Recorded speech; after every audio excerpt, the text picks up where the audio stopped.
dan salam sejahtera untuk kita semua. Yang terhormat Kepala SMK 1 Darjo, serta Bapak Ibu Guru SMK Negeri 1 Darjo. Pertama-tama, marilah kita panjatkan puji syukur kehadirat Allah Subhanahu wa Ta'ala karena atas rahmat dan hidayahnya kita dapat melaksanakan acara diseminasi pemahaman dan penerapan budaya positif di sekolah oleh Ibu Rista Ayu Andani SPD. Kemudian marilah kita panjatkan dan kami puji syukur kepada Allah Subhanahu wa Ta'ala. Dan tidak lupa kepada junjungan Nabi besar Muhammad SAW. Baik, Bapak Ibu, untuk mengawali acara pada pagi hari ini agar dapat dilaksanakan dengan lancar, marilah kita ucapkan Bismillahirrahmanirrahim. Baik, pertama-tama marilah kita dengarkan terlebih dahulu sambutan oleh Bapak Kepala Sekolah kepada Bapak Rukani Sri Minister Manajemen. Dipersilakan.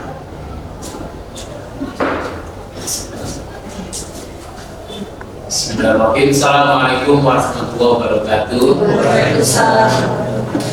Salam sejahtera untuk kita semua yang saya hormati Bu Rista selaku calon guru penggerak angkatan 11.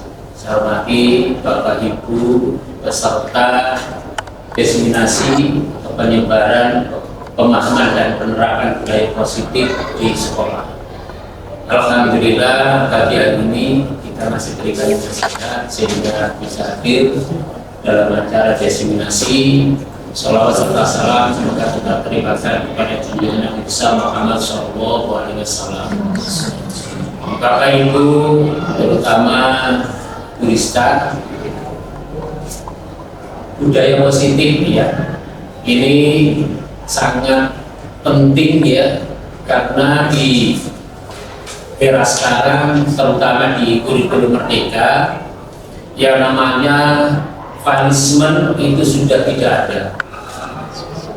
Kemudian sekolah itu harus sebagai tempat yang aman dan nyaman bagi peserta didik di dalam melaksanakan proses pembelajaran.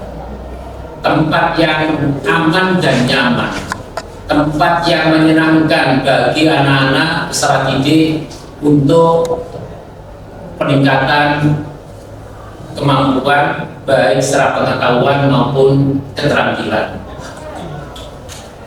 Karena sebagai tempat yang nyaman, tempat yang menyenangkan bagi peserta didik, karena di sini adalah komunitas peserta didik untuk mengemban mencari ilmu, maka ada hal yang harus disepakati bersama dalam rangka untuk melaksanakan proses pembelajaran yang menyenangkan, aman, yang bisa diterima oleh seluruh peserta didik.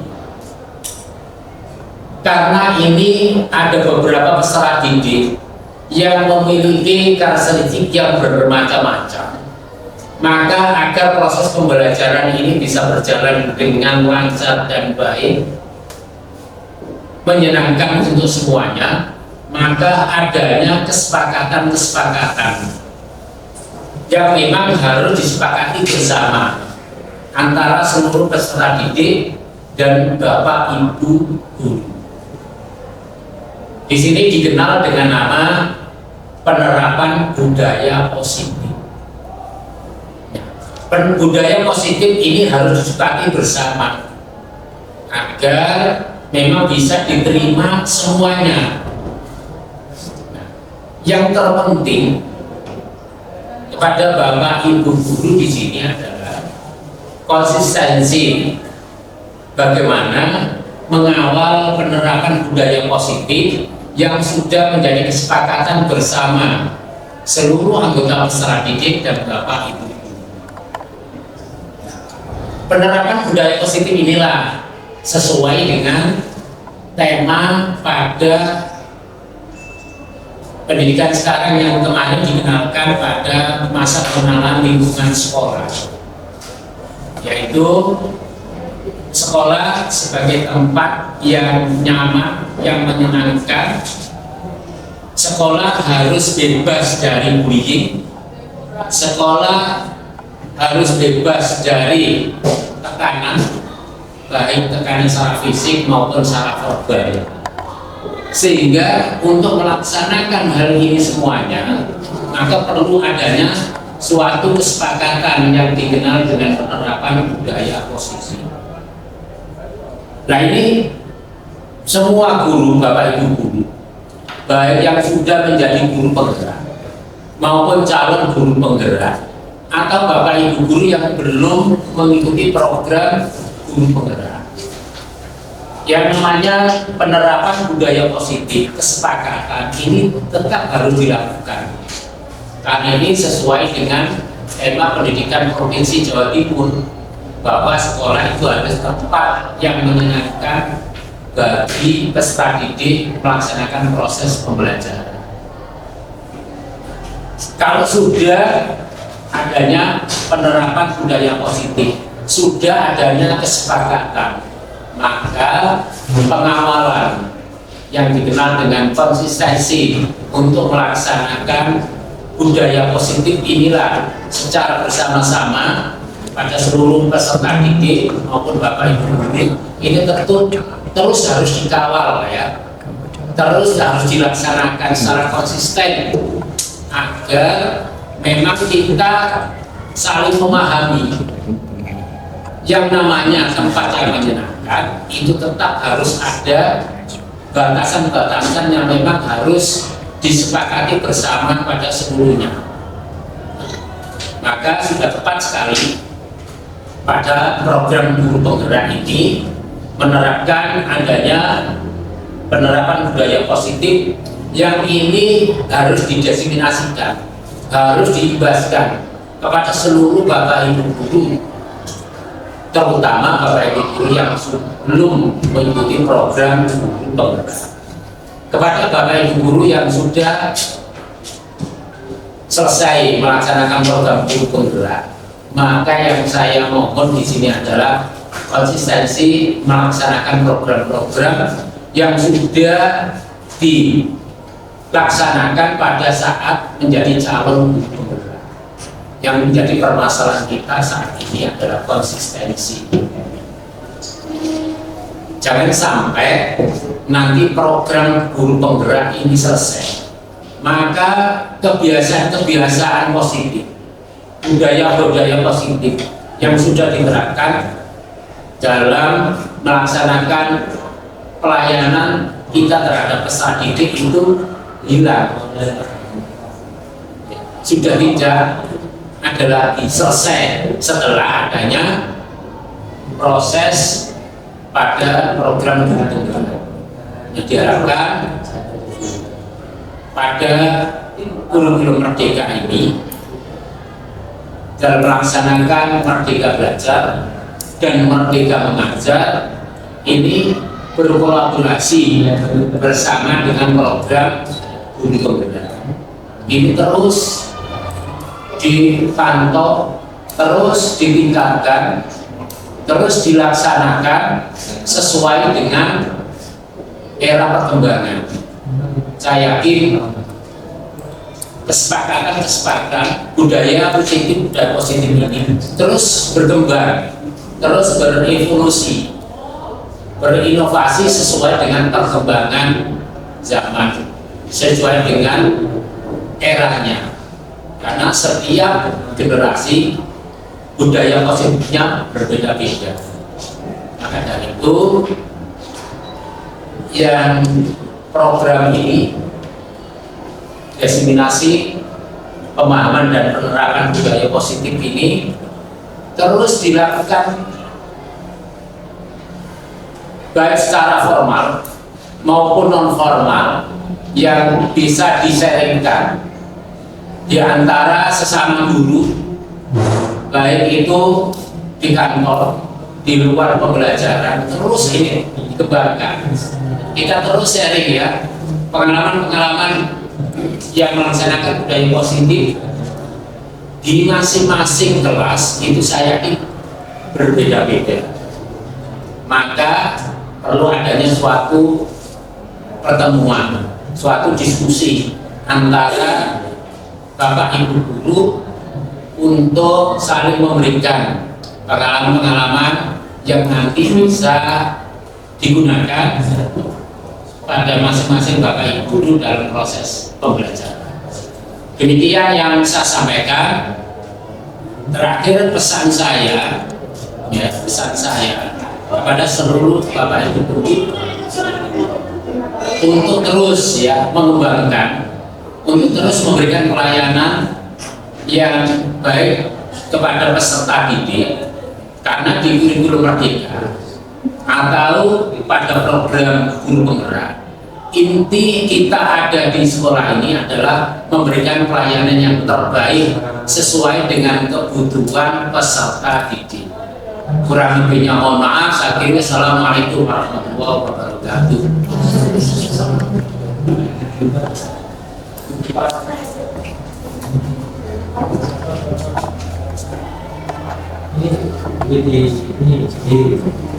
Terima kasih kami sampaikan kepada Bapak Sekretariat Sebelumnya Bapak dan Sekretariat atas sambutannya untuk penerapan budaya positif di SMK Negeri 1 Darajo.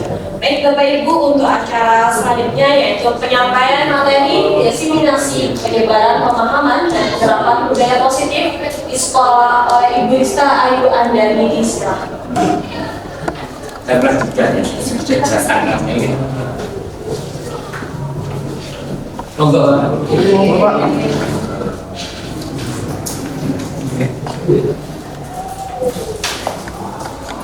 Baik, langsung saja ya Bapak Ibu.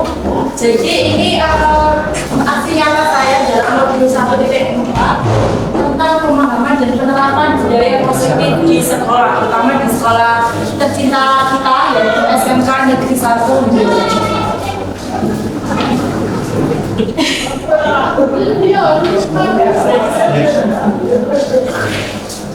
Ya, tentang budaya positif.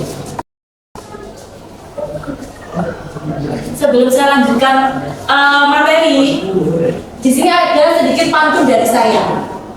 Bunga mawar tangkainya berdunia, tumbuh bertetangga dengan kemiri. Izinkan saya untuk berbagi, semoga dapat menginspirasi.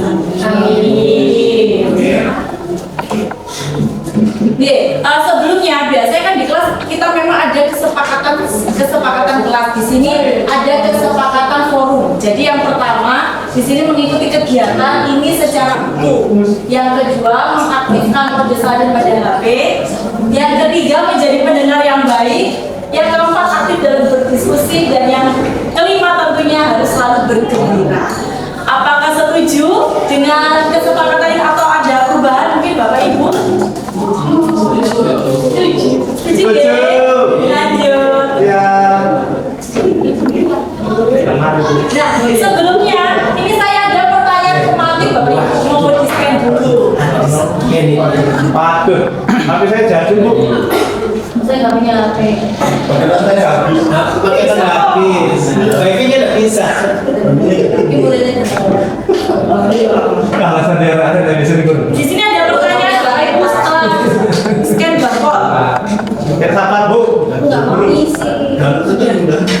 Ya, menurut pemahaman jenengan semuanya, apakah SMK Negeri 1 Darajo ini telah menerapkan budaya positif? Monggo diisi. Satu. Iya. Nanti kita lanjut ke materi. Tanya lagi. Tenang aja dulu. Tenang. Boleh saya ya. Ini muridnya murid dari oke. Lanjut. Saya belum. Bapak ini kok lama ya? Belum Bu. Oke, seorang guru seharusnya Saya belum. di sini kan budaya positif. Seorang guru yang baik seharusnya bisa menciptakan budaya positif dengan konsep-konsep dan langkah-langkah seperti ini. Yang pertama yaitu perubahan paradigma besar, kemudian disiplin positif, yang ketiga nilai-nilai kebajikan, yang keempat tentunya adanya kebutuhan dasar manusia, yang kelima motivasi perilaku manusia, yang keenam posisi kontrol guru, kemudian ada keyakinan kelas, dan yang terakhir adalah segitiga restitusi.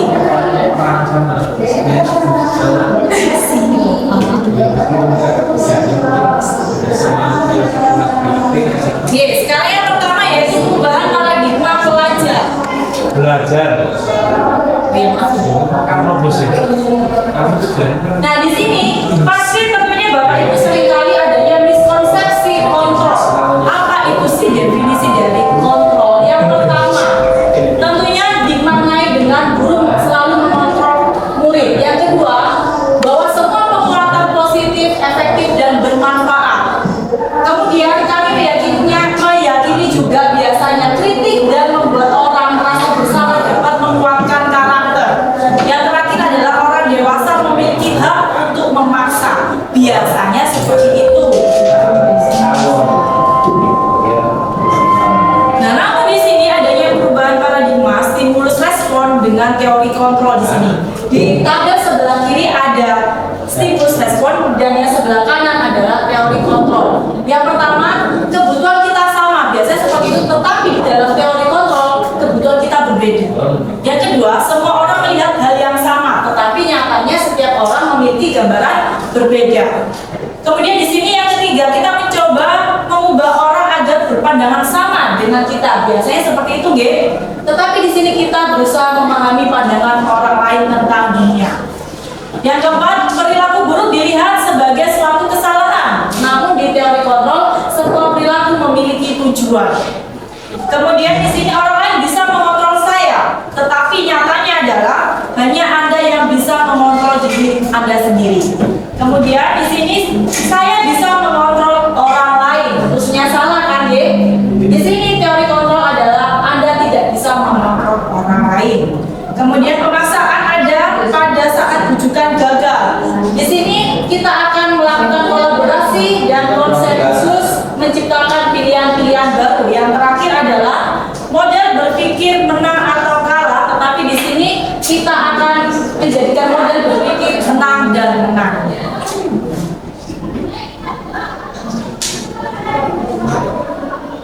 Disiplin positif. Nah, di sini apa itu disiplin positif? Di sini ada api. Disiplin positif di sini berasal dari kata disiplin, di mana disiplin adalah tata tertib, teratur dan kepatuhan pada peraturan. Kemudian disiplin juga dihubungkan dengan sebuah hukuman. Dan juga disiplin di sini adalah sesuatu yang dilakukan oleh seseorang pada orang lain untuk mendapatkan kepatuhan. Dan yang terakhir biasanya disiplin dimaknai dengan menghubungkannya dengan ketidaknyamanan. Menurut Ki Hajar Dewantara di sini, untuk menciptakan murid yang merdeka, syarat utamanya adalah harus ada disiplin yang kuat. Beliau mengucapkan, "Mardika iku jarwonya nolak kasih pamrih nanging uga kuat kuwasa amandiri priyangga." Artinya adalah merdeka itu artinya tidak hanya terlepas dari perintah, akan tetapi juga cakap buat memerintah diri sendiri. Itu kata Bapak Ki Hajar Dewantara. Disiplin di sini berasal dari bahasa Latin yaitu disciplina, artinya belajar. Di mana disiplin itu adalah mengacu pada disiplin diri yang memiliki tanggung jawab terhadap apa yang dilakukan berdasarkan nilai-nilai yang diyakininya. Kemudian di sini disiplin positif adalah salah satu cara penerapan disiplin yang bertujuan untuk menumbuhkan kesadaran serta memberdayakan peserta didik tanpa imbalan, ancaman atau hukuman. Jadi di sini untuk hukuman, ancaman tidak ada, deh. Nah, nanti ini selanjutnya ini. Nilai-nilai yang kita yakini adalah di sini nilai-nilai kebajikan. Nah, nilai-nilai kebajikan apa itu? Sifat-sifat positif manusia yang merupakan tujuan mulia yang ingin dicapai oleh setiap individu. Di sini nilai-nilai kebajikan tentu saja yang kita kenal adalah di dalam kurikulum merdeka yaitu profil pelajar Pancasila, di mana nilai-nilai kebajikan yang disepakati bersama lepas dari suku bangsa, agama, bahasa maupun latar belakangnya. Nilai-nilai ini merupakan paling besar dari sikap dan perilaku kita atau nilai-nilai yang merupakan fondasi kita berperilaku. Apa itu profil pelajar Pancasila? Biasanya di anak SD. Nah, untuk menghafalkan dimensi-dimensinya yaitu ada sebuah lagu Bapak Ibu.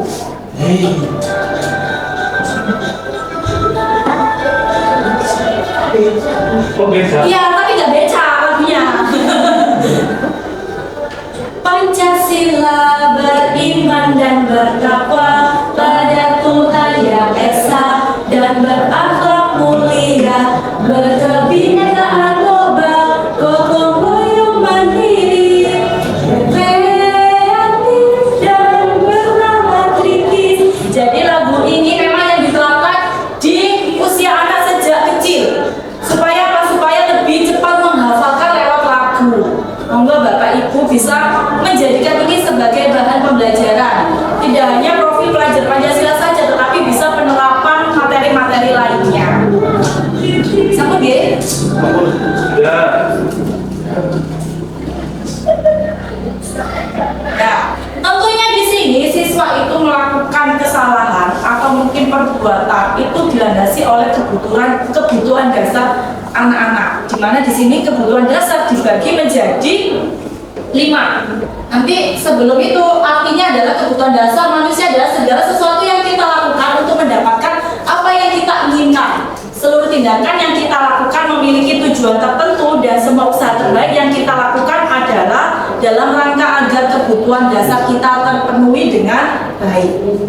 Tadi saya sebutkan ada 5 kebutuhan dasar. Apa saja itu? Pasti tentunya bertahan hidup.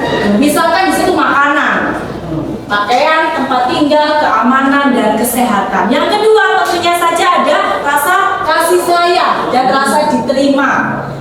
Yang ketiga adalah penguasaan, yang keempat kebebasan, dan yang terakhir adalah kesenangan. Selain memiliki kebutuhan dasar manusia, murid juga biasanya ada motivasi untuk melakukan sesuatu.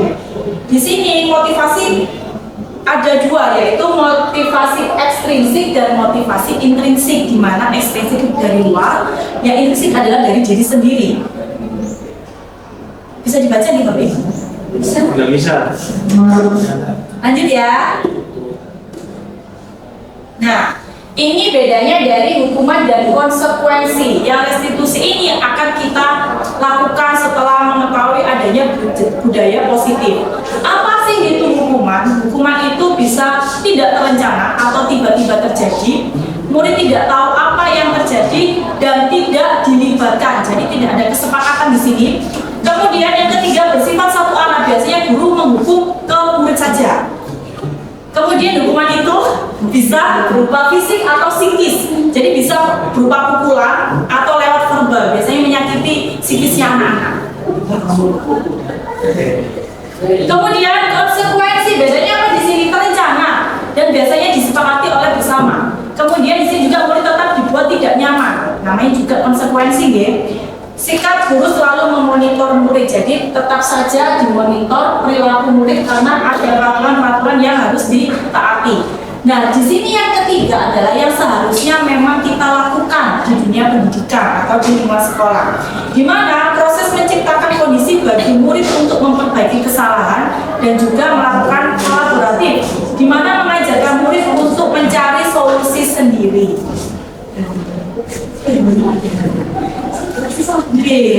Nah, di sini ada macam-macam posisi kontrol guru. Apa saja 5 posisi itu? Yang pertama adalah sebagai penghukum. Yang kedua pembuat rasa bersalah. Yang ketiga biasanya sebagai teman. Yang keempat pemantau. Yang terakhir adalah yang manajer. Tadi kita tonton ya. Iya,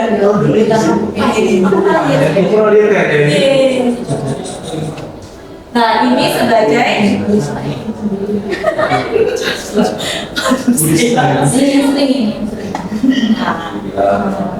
lebih cepat kan? Nggak usah ya?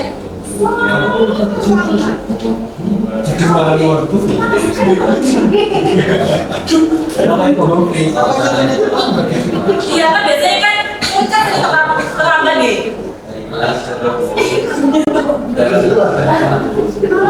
Enggak lah, guru-guru di sini hebat sih. Datanya online.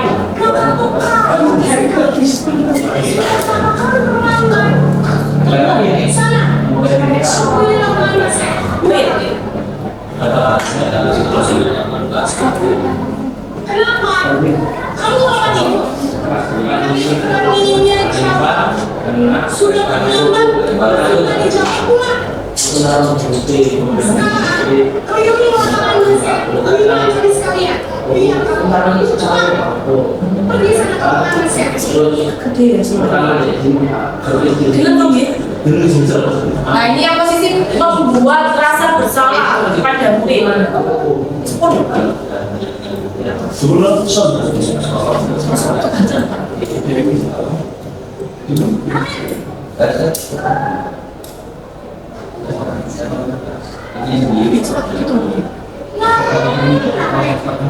Kamu kenapa terlalu lagi, nak? Ya Tuhan, Naren. Kamu senang ya bikin ibu susah ya? Kalau kamu terlambat lagi, nanti ibu yang ditegur mama kepala Ini ada membuat rasa bersalah pada anak. Gimana ibunya bilang ini? Kalau kamu telah bagaimana ibu? Nanti ibu dimarahin lagi. Mesti Naren. Kamu suka ya kalau ibu ditegur mama kepala sekolah?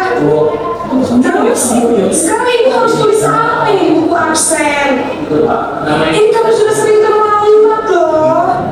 Ibu harus apa coba? Nah, ini kata-kata yang bisa membuat rasa bersalah. Ya sudah, lain kali jangan bikin ibu susah lagi ya nak ya. Ibu tidak akan kuat lagi kalau kamu gini terus. Bisa jantungan kalau ibu tegur bapak kepala sekolah. Sana cepat ke kelas. Nah, yang ketiga ini adalah posisi membuat rasa bersalah. Berbicara dengan nada tenang. posisi teman deh. Ini berbicara seperti layaknya murid itu adalah seorang teman.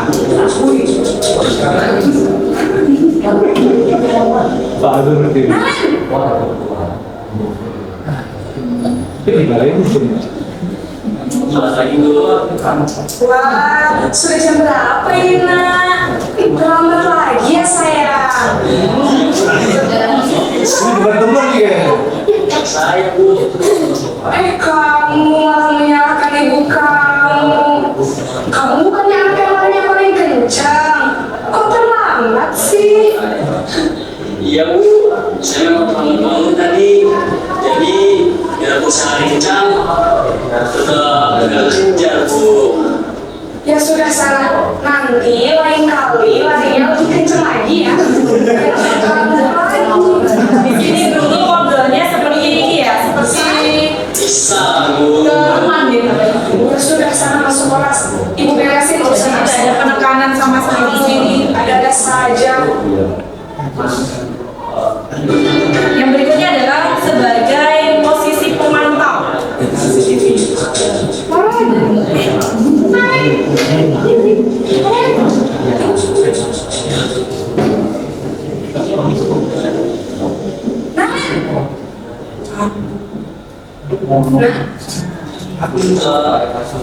Harus di sekolah itu Bu. Jadi ini guru menerapkan kembali peraturan-peraturan yang ada di sekolah. Hanya guru sebagai pemonitor atau memonitor tingkah laku siswa. Pas tidak istirahat selama 20 menit. Iya benar, konsekuensinya demikian. Jadi nanti jam 9.30 pas istirahat, kamu harus tinggal di kelas. Kerjakan tugas tambahan untuk ketertinggalan kamu, ya. Baik Bu.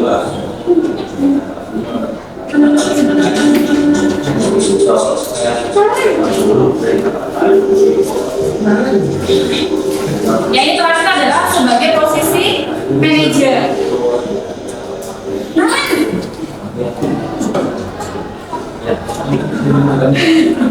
Ibu. Selamat pagi, Raden. Maaf Bu, saya lupa. Iya, sekolah masuknya jam 7, sekarang sudah jam 7.20.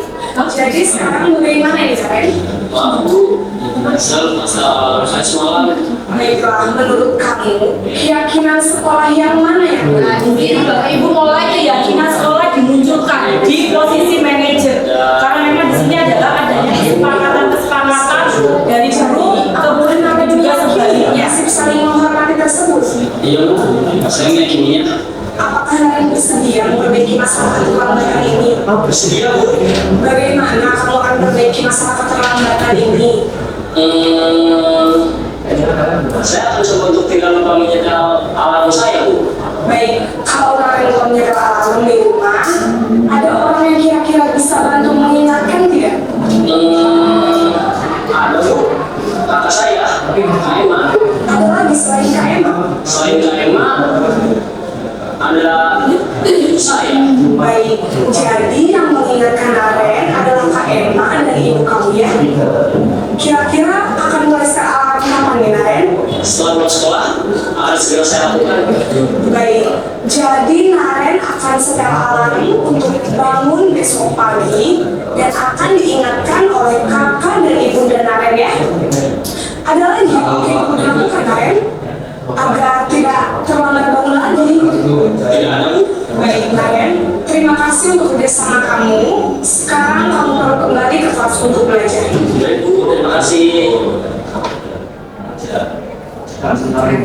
Jadi ada contoh 5 posisi kontrol guru, di mana ada yang pertama tadi sampai yang kelima yaitu sebagai manajer.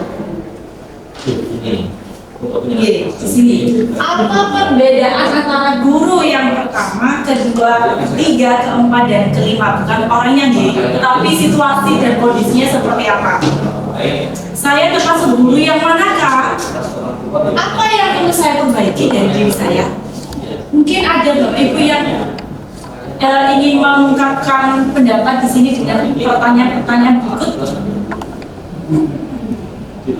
Mungkin ini sebagai guru penggerak. Ya. Ya. Siap Pak. Saya pertama saja. Perbedaan itu ya. Oke, monggo. Kalau perbedaan ini yang pertama tadi kan membuat rasa Yang pertama tadi Pak. hukum ya. Kalau yang hukum itu ya lebih menekankan kepada beberapa siswanya jadi dengan seolah-olah sesuai yang hukum. Kemudian yang rasa bersalah ya, membuat rasa bersalah. Yang kedua membuat rasa bersalah itu jadi misalnya siswa itu bersalah, tapi siswa itu tidak umpan balik atau upaya untuk memperbaiki. Kemudian yang menjadi teman itu karena terlalu akrab jadi teman, jadi lupa juga sama apa yang harus diperbaiki tidak masuk. Karena saking akrabnya sebagai teman. Kemudian untuk memantau ini agak lebih bagus sedikit karena dia ada konsekuensinya dari dilakukan apa. Yang paling bagus itu yang manajer. Jadi manajer ini siswa nanti akan berupaya memperbaiki bagaimana perbaikannya itu bagaimana. Kemudian siswa nanti akan lebih nyaman daripada yang keempatnya. Baik, terima kasih Pak Heri atas pendapatnya. Kemudian lanjut ya Bapak Ibu untuk yang pertanyaan kedua tadi ya. Nah di sini mari kita bercermin guys. Saya termasuk guru yang percaya. Saya juga bercermin setelah menjadi CGP ini, karena saya juga banyak sekali melakukan istilahnya mungkin kurang tepat di dunia pendidikan. Akhirnya saya juga bercermin, oh ternyata saya itu yang awalnya itu guru yang seperti ini sekarang akan menerapkan yang pada posisi guru seperti ini. Mungkin ada Bapak Ibu yang ingin mengungkapkan pendapat di sini. Monggo Pak Yudi. Saya termasuk guru yang mana ya? Ini agak kita introspeksi ke diri sendiri. Kalau dari 5 posisi kontrol tadi, ini saya lebih sukanya yang sudah saya jalankan ya. Ini di posisi yang ke-4 dan ke-5.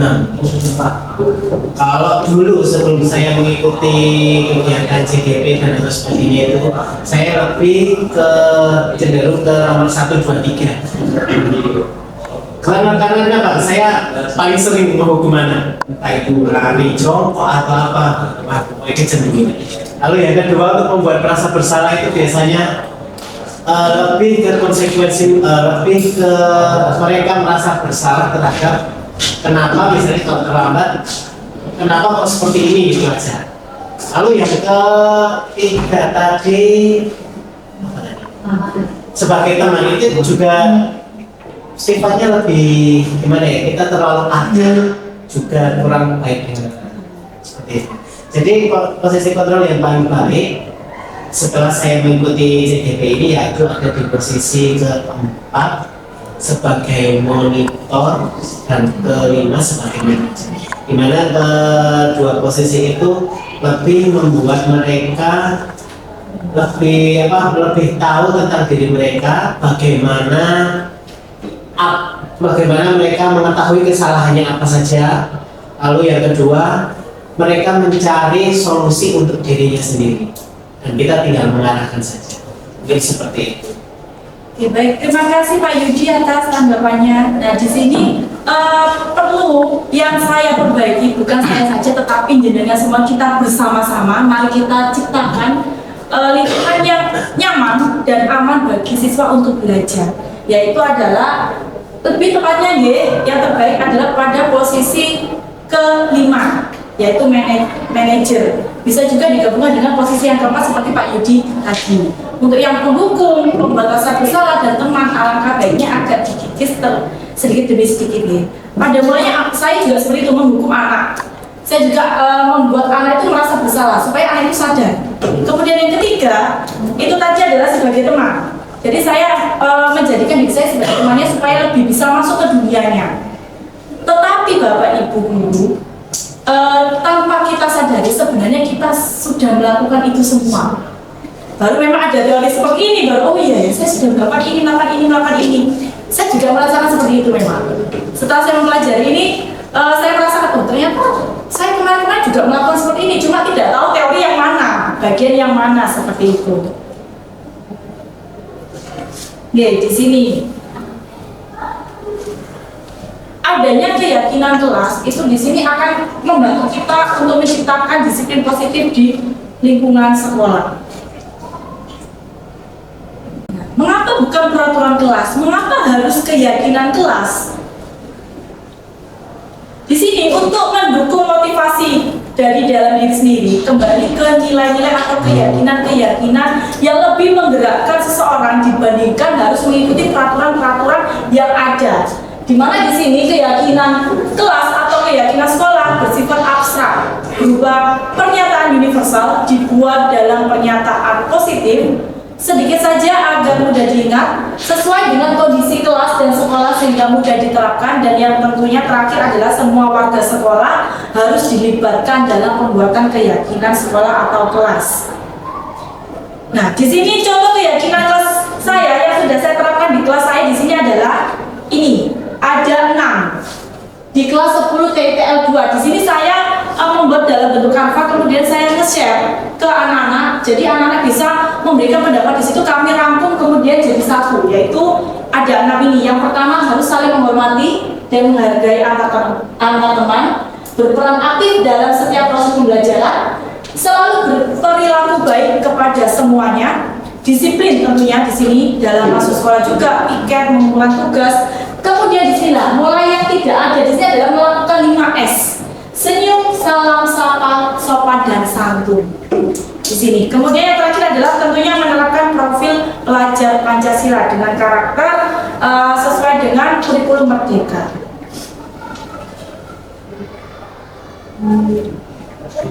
Untuk mewujudkan disiplin positif dan budaya positif di sekolah ini, tentunya kita harus melakukan langkah-langkah pada segitiga restitusi. Apa itu segitiga restitusi? Nah, di sini ada 3 langkah, yaitu yang pertama menstabilkan identitas, kemudian memvalidasi tindakan yang salah, dan yang terakhir adalah menanyakan keyakinan yang telah disepakati.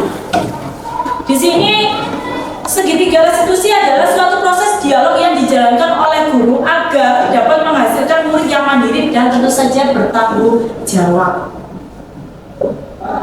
Langkah yang pertama, adapun pertanyaan-pertanyaan pada menstabilkan identitas, yaitu berbuat salah itu wajib. Tidak ada manusia yang sempurna. Ibu, bapak juga pernah melakukan hal tersebut. Ibu bapak tidak mau mencari siapa yang salah, tetapi ingin mencari solusi dari permasalahan ini secara bersama-sama. Dan kamu di sini berhak merasakan hal yang seperti itu. Ini pada langkah yang pertama, yaitu menstabilkan identitas. Nah, yang kedua, ada langkah berikutnya, yaitu validasi tindakan yang salah, yang mengacu pada pertanyaan-pertanyaan seperti, kamu pasti punya alasan mengapa melakukan hal tersebut. Padahal kamu bisa melakukan hal yang lebih buruk dari ini ya. Kamu patut bangga karena telah melindungi sesuatu yang penting buat kamu. Dan di sini kamu melakukannya karena mempertahankan sesuatu yang penting bagimu. Ini adalah pertanyaan-pertanyaan yang masuk dalam validasi tindakan yang salah. Langkah yang terakhir adalah menanyakan keyakinan. Pertanyaan-pertanyaan yang mencerminkan menanyakan keyakinan adalah apa keyakinan kelas kita? Nilai-nilai apa yang telah disepakati bersama? Seperti apa gambaran sebuah kelas yang ideal menurut kamu? Kamu ingin menjadi orang yang seperti apa? Ini indikatornya, G. Nah, di sini saya kemarin baru saja memang mendapatkan laporan bahwa atas nama Ahmad, anak saya sendiri di kelas 10 TTL 2, itu datanya memang sering terlambat di sini. Kalau tidak salah, katanya guru piket itu 3 kali. Di sini saya mencoba memulih dan menyelesaikan permasalahan tersebut menggunakan langkah-langkah segitiga restitusi. Jangan bosan ya Bapak Ibu untuk melihat video dari saya.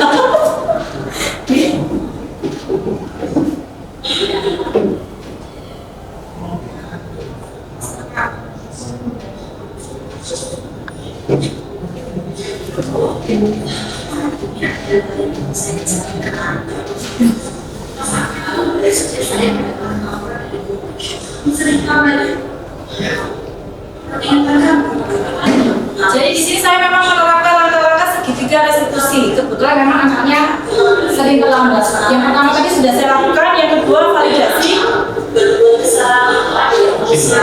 Setiap orang pasti melakukan kesalahan. Nah, di sini kita bisa mempelajari dari kesalahan tersebut dan apakah kamu setuju? Baik, sekarang kita cari. Katanya memang gak tertekan ya di sini. Tapi memang tidak saya paparkan kok. Iya, anaknya tegang karena direkam. Direkam. Iya, ya. Kalau buat kebaikan tidak apa-apa. Di sini saya mengingatkan kesepakatan yang sudah kami buat, yang tadi berupa poster itu tadi. Menurut kamu keyakinan apa yang sudah kamu lakukan di sini? Kamu di sini penting tidak? Ini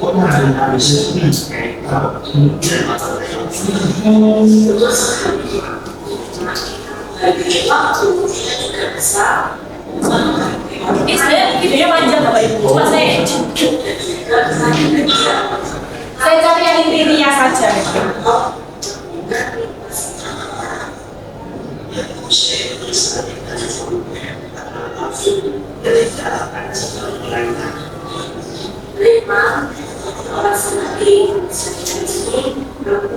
Jadi di sini saya harapkan di dalam semuanya seperti ini, G. Kamu itu sendiri, kayak saya dulu juga gitu.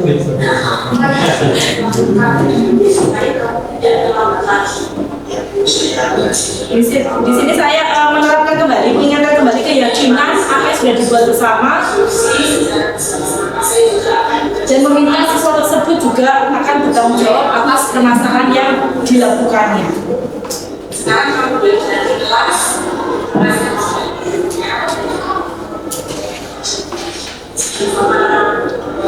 Selamat siang, perkenalkan nama saya Muhammad Isi dari kelas 10 TTL 2.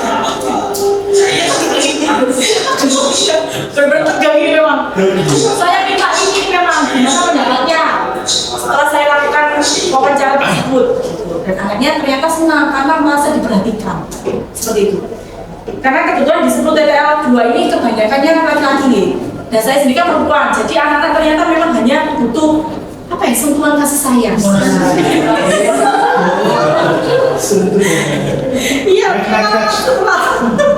setelah diperhatikan, ini loh mau. Nah, di sini Bapak Ibu, kalau misalkan ada kasus seperti ini, Anda adalah seorang wali kelas 8. pada saat jam istirahat makan siang, Anda melihat salah satu murid yang bernama Amira sedang menangis sendirian di dalam kelas.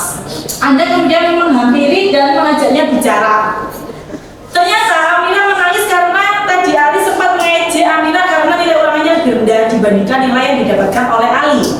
Anda sebagai guru merasa bahwa ada keyakinan kelas yang tidak diikuti oleh Ali dan akhirnya sepulang sekolah Anda mengajak Ali untuk berbicara. Di sini tentunya kasus ini biasanya umum terjadi di kelas-kelas. Adik-adiknya saling mengejek karena nilainya lebih rendah dibandingkan yang mengejek tadi. Bagaimana jenengan semua melakukan langkah-langkah pada segitiga restitusi pada kasus ini? Monggo Bapak Ibu bisa menuliskan secara langkah-langkahnya tadi di lembaran. Ini buku pulpennya. Monggo pulpennya. Gak ada bawa kertas ini. Oh, saya kasih.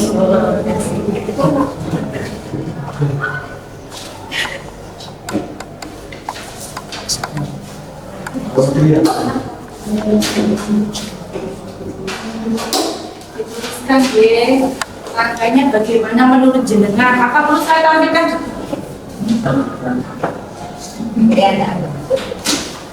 Saya tampilkan langkah-langkahnya.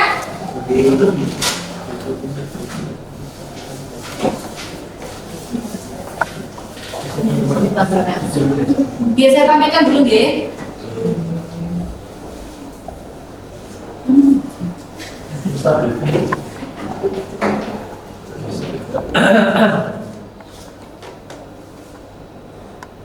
Nah, kelihatan gitu.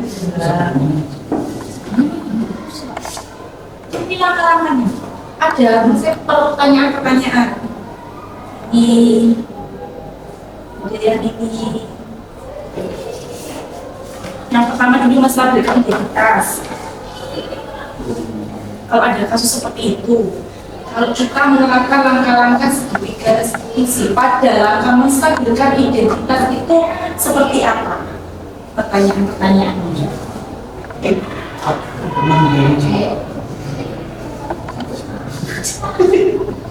Yang bintang ini kan kasusnya agak banyak loh.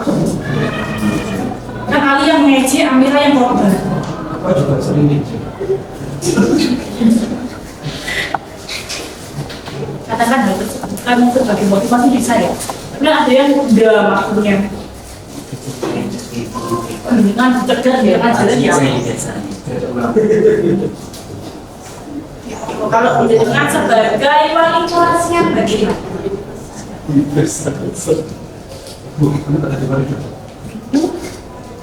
Atau mungkin melihat ada siswa seperti itu bagaimana?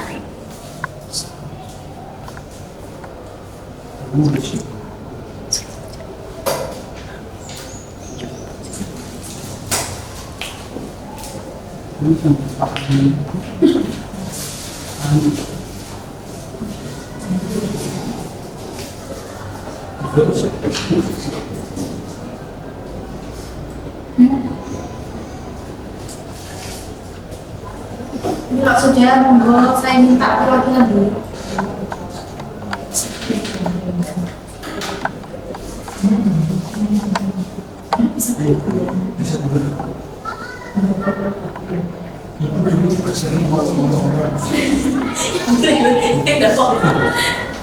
Boleh, kamu berhak merasakan seperti itu misalkan. Hal tersebut wajar kok dilakukan secara manusiawi. Saya dulu.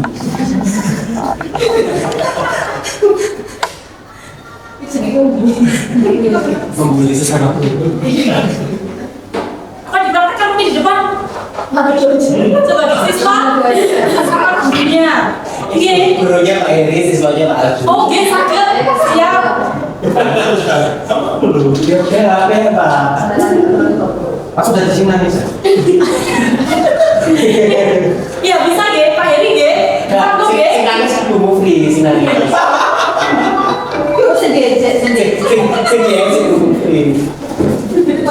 Jadi berarti Pak Heri sebagai gurunya, Pak Agus sebagai ahlinya, yang ambilannya Kumu free. Putri.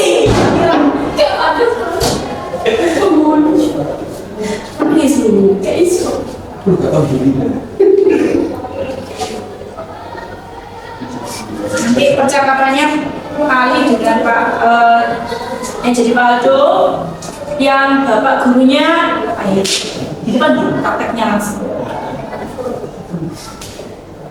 Ya, jangan yang aku yang jawab, aku yang lainnya. Soalnya itu Sentuhan. Sentuhan asisten. busuk, bunuh, Sebuah cincin kacau buat sisa.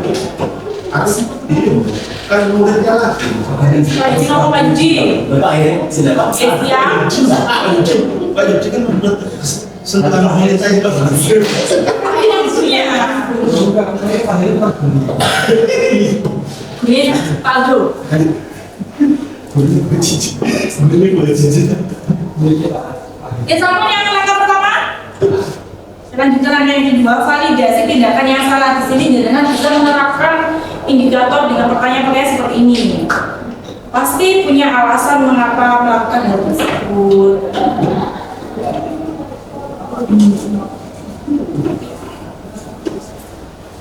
Tentunya tidak lebih parah lagi ya.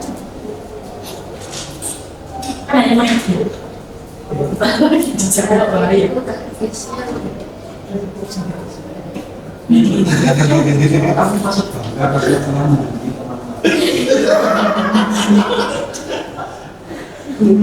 Kau lindungi ya, kau lindungi.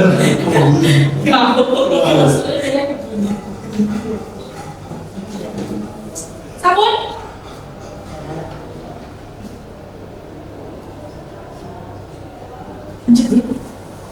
Yang ketiga, menanyakan keyakinan. Nah, tadi kan sudah di kelas ada keyakinan kelas.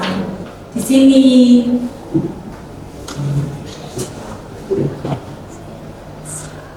Keyakinan kelasnya yang sudah disepakati.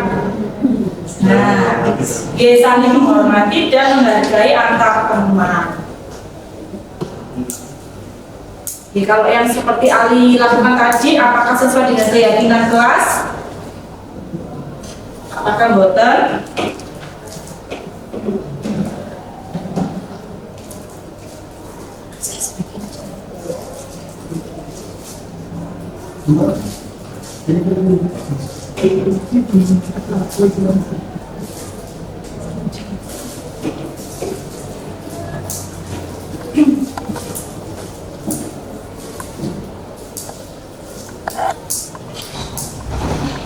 Sudah memulai. Oke. Dan Pak Aldo, kali ini. Ya berdiri aja Pak Aldo. Biarin lagi dulu Pak.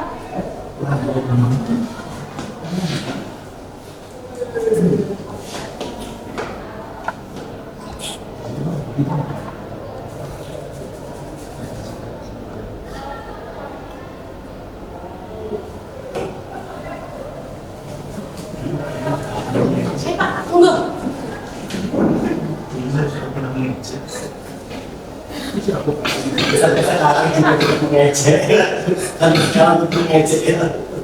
Dan sekarang kadang kecil. Praktekkan biar lebih mengenal lagi. Seadanya adalah gimana ya kan? Suasana. Ya. Silo. Ya, tidak silapan. Cuma mendekati Pak gurunya.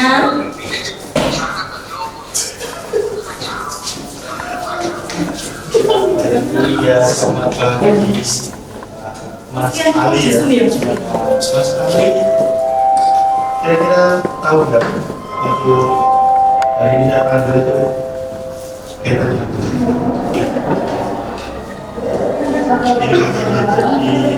dulu itu Pak Eri juga sama seperti Mas Ali sering mengedit ya, sampai mau bunuh diri. Jadi kalau saya sih apa masalah biasa manusia itu saling mengejek. Cuma kira-kira masalah sendiri kira-kira bisa apa memberikan gambaran kira-kira kemarin yang dilakukan kepada Amira ya? Iya Amira, betul. Termasuk benar atau gimana? Atau menurut pendapatnya masalah itu? Ya Pak, jadi membuat merasa bersalah. Kamu mau nggak? Bisa masuk. Oh gitu ya. Kira-kira kalau misalkan sih, kamu validitas sudah? Validasi tidak kan? Validasi? Contoh nih, contoh. Validasinya ini Pak. Kan tiga topik. Itu nggak boleh ditempelin. Boleh sih. Kamu nih pasti punya alasan mengapa kamu mengatakan itu pada Namira. Kira-kira apa alasannya? Alasannya kenapa kok mengeja Mira?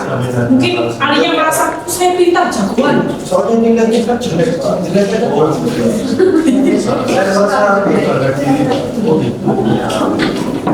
Kira-kira Iya, itu modelnya yang perempuan. mengejek itu kira-kira apa sesuai nggak dengan keyakinan kelas yang kapan hari dibuat bersama-sama? Keyakinan kelasnya. Sebetulnya nggak cocok Pak.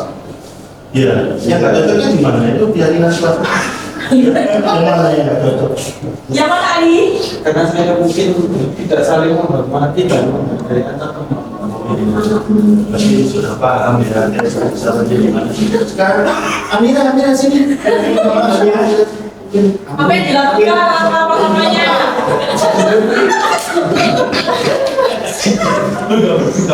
Ya, saya angkat.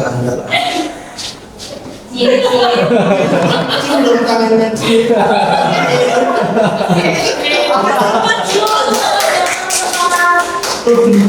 Jadi seperti itu, memang kalau ada kejadian seperti itu yang dilakukan oleh Bapak Guru Heri memang sangat tepat sekali karena sudah melakukan ketiga langkah yaitu segitiga restitusi.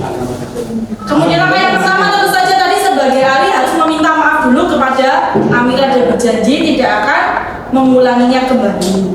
Tidak boleh sombong. Ya mungkin Pak, tapi kan tidak membuli temannya ya, kasihan Amiranya.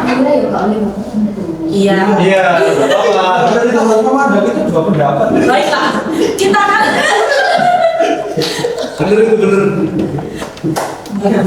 Boleh tanya, monggo, langsung sesi tanya. Tadi jawab, kenapa Pak Aldo? Ya, gini Bu. Jadi mungkin sebenarnya bahwasanya memang kalau kita mencari salah dan benar, otomatis si Ali itu salah. Besarnya persentase salahnya di Ali memang.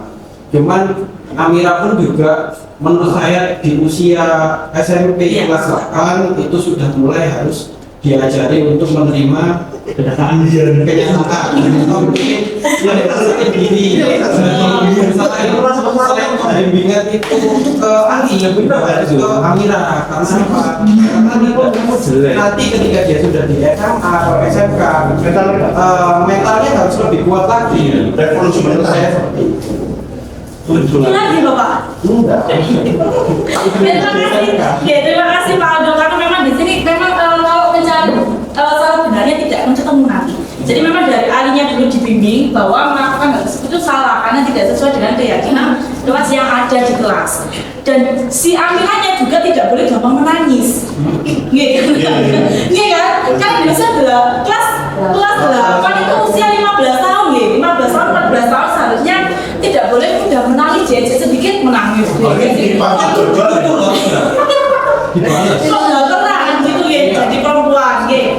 Jadi di sini memang perlunya ada konseling dari guru BK yang masuk ke tiap kelas untuk menanamkan pendidikan karakter supaya karakter setiap siswa juga kuat.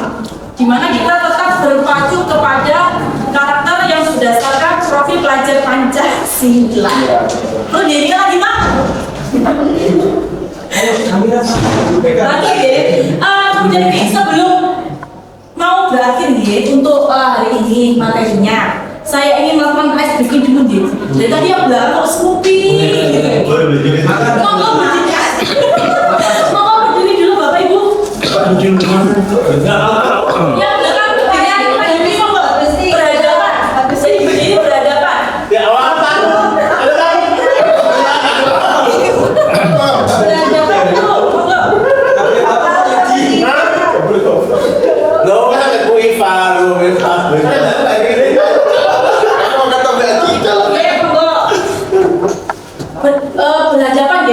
Oh ya.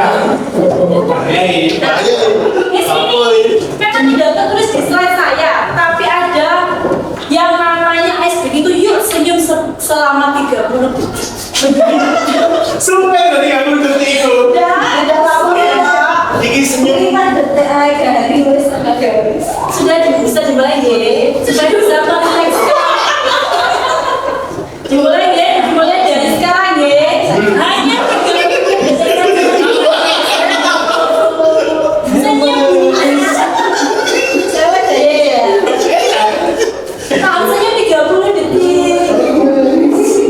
Capek. Nah, ya Sambo sudah bahagia, sudah gembira. Bolong loh.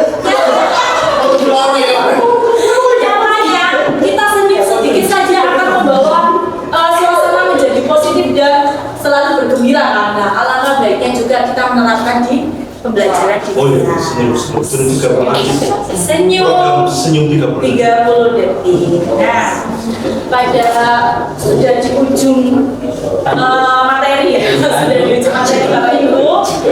Oke, kemungkinan ini ya yang juga saya mungkin tidak terlalu formal ya, karena jenengan semuanya kan muda-muda. Jadinya kita lebih enaknya secara fleksibel aja untuk menyampaikan materi pada hari ini.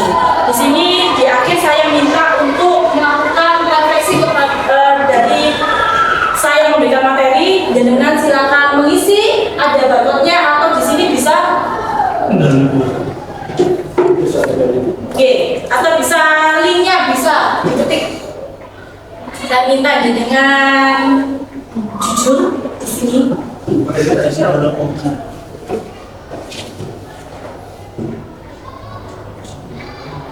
Loh, Saya bukakan dulu. Si Kamila.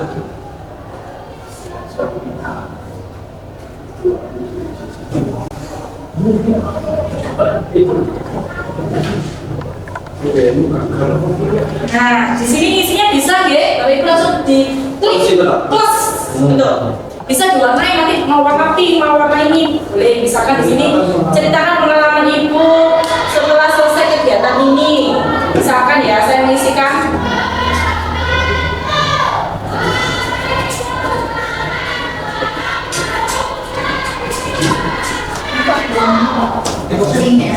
linknya mana?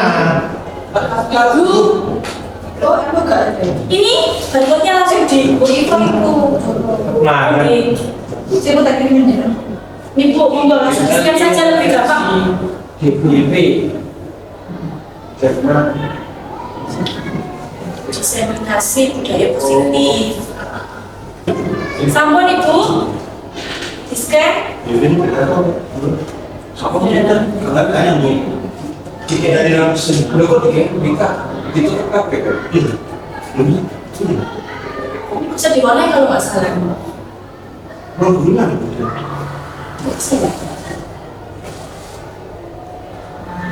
Misalkan seperti ini,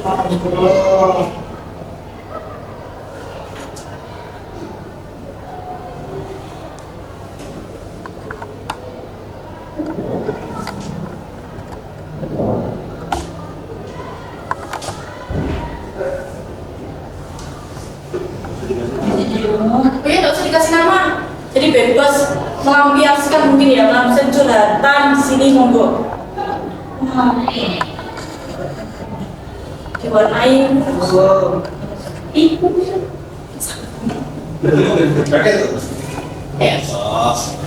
Aman kok Kak, di sini. Oke, yang pertama kita pengalaman Ibu setelah selesai kegiatan ini, bagaimana pengalaman jenengan semua. Kemudian menceritakan perasaan setelah mengikuti kegiatan ini. Yang ketiga, pelajaran apa saja yang diperoleh. Yang keempat, rencana selanjutnya untuk menerapkan di kelas, di lingkungan jenengan semua.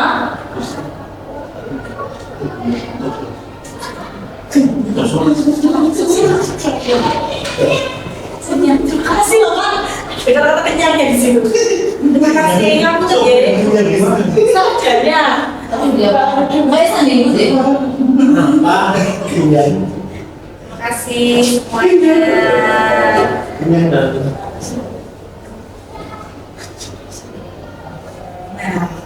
Sebelum saya tutup penerapan dan pembahasan mengenai budaya positif ini, saya ingin memberikan pantun di awal. Ada pantun, Cakep. saya tutup juga dengan pantun. Cakep.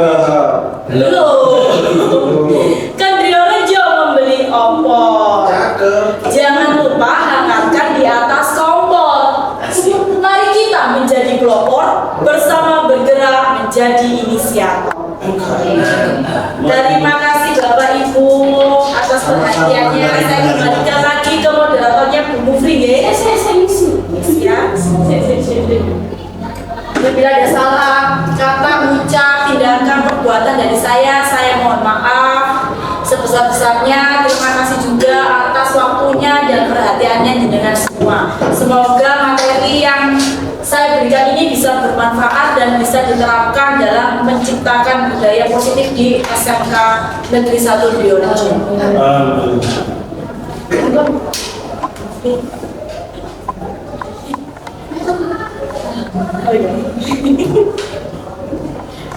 Baik, Bapak Ibu, alhamdulillah kita sudah menyelesaikan acara diseminasi pemahaman dan penerapan budaya positif di sekolah oleh Ibu Nista Ayu Andani.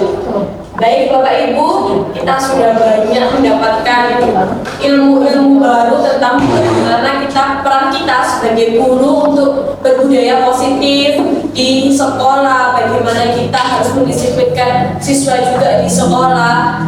Sekian dari kami. Mohon maaf jika ada salah kata. Wassalamualaikum warahmatullahi wabarakatuh. Waalaikumsalam. Terima kasih.